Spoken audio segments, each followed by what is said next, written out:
eu am jucat Roblox Brookhaven și vreau să vă arăt update-ul.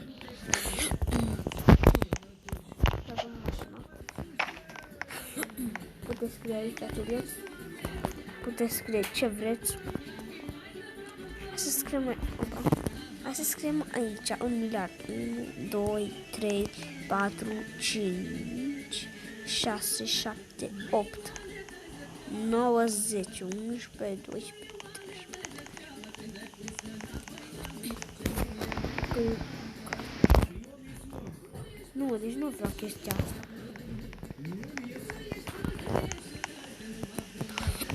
Special love.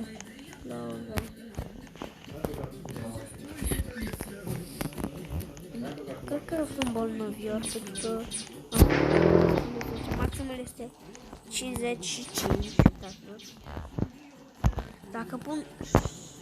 Dați, o să vedeți pe 55. Dacă punem 56, nu merge, vedeți? Dar uite așa merge.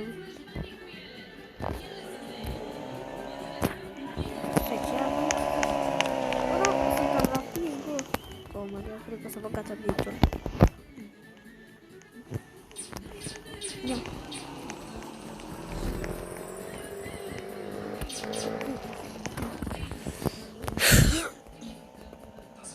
Vreau să vă arăt că s-a băgat și o casuță nouă, care chiar este și îmi place.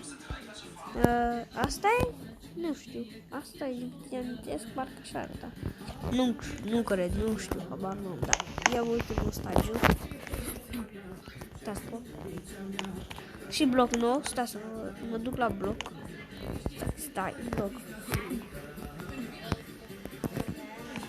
Pentru că nu și-a făcut nimeni la apartament, vreau eu să-mi fac. Dar totuși, știu să băgat ceva nou aici. Așa de cuzuri. Nimica, să-l chemare de telecu. Nu, fii atent. Nu, niciodată, urăca.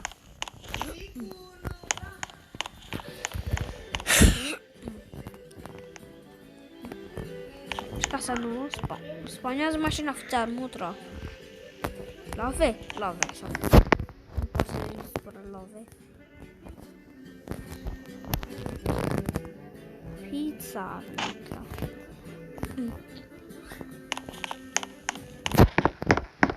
come on.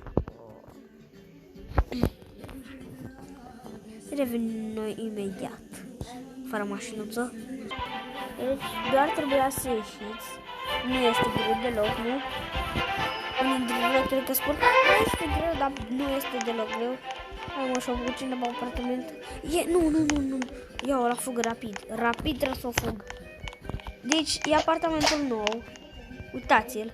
Deci îmi fac apartament. Se află un secret în el, ca să știți. Și vi-l arăt. Deci.